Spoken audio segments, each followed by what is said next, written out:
Before you begin, remove the base enclosure and battery.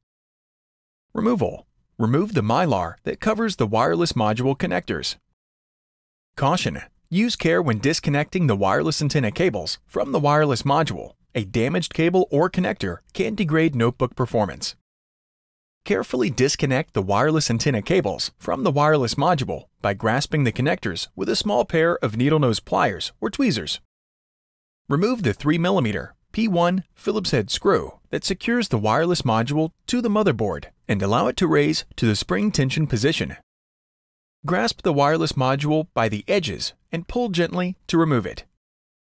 Reverse this procedure to install the wireless module.